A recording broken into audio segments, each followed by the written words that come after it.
Twice, the Targaryens tried to conquer Dorne with soldiers. Twice, they failed. Only when the Dragon Kings came bearing husbands and wives did my ancestors relent and agree to join their 7 kingdoms. House Martell could have waged war until the end of days. But how could we resist a peace we could take to bed?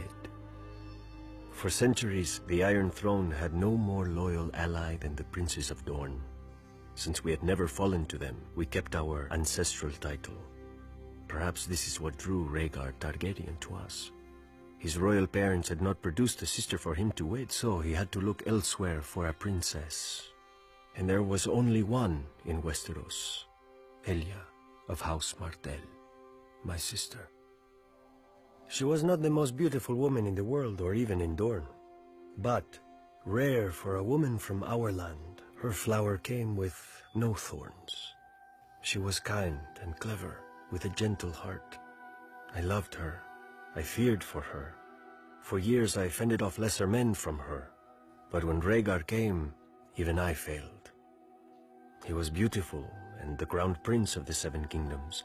And our mother had worked so hard to secure the match, how could Elia not accept him?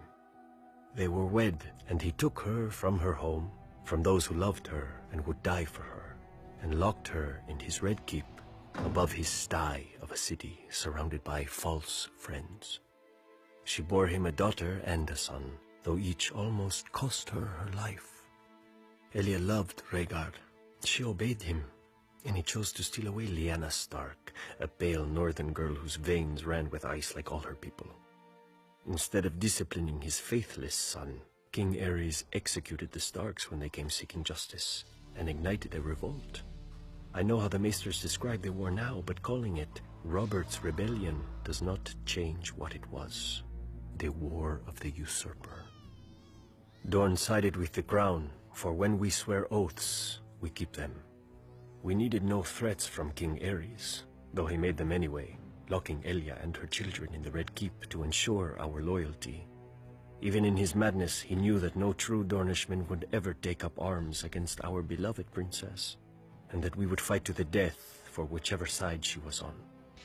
At the Trident, Dorne lost 10,000 men and 2 princes, my uncle in the King's Guard and Elia's gallant husband, Prince Rhaegar, who was too slow or too arrogant for Robert's war hammer. As Robert's army marched on King's Landing, the Mad King sent his own wife and child away, but kept my sister and hers inside. In his madness, Aerys thought that the Dornish had betrayed his son at the Trident, and was only too happy to welcome his one true friend back into his ranks, Tywin Lannister. Lord Tywin's army sacked his friend's city, while Lord Tywin's son murdered the king he'd sworn to protect. All this could have been forgiven. War is terrible, and men must become terrible to wage it. But the Lannisters knew that as long as my sister and her children, Prince Rhaegar's heirs, lived, no usurper could safely sit the throne. So Lord Tywin's dog, Sir Gregor Clegane, the Mountain, made Elia watch as he murdered her daughter and dashed her infant son's head against a wall. Then, with her baby's blood still on his hands, he raped my sister and murdered her. When Lord Tywin later presented their bodies to Robert Baratheon wrapped in pretty Lannister cloaks, I have been told the red color graciously hid the blood from men's eyes. The Targaryens talk of fire and blood.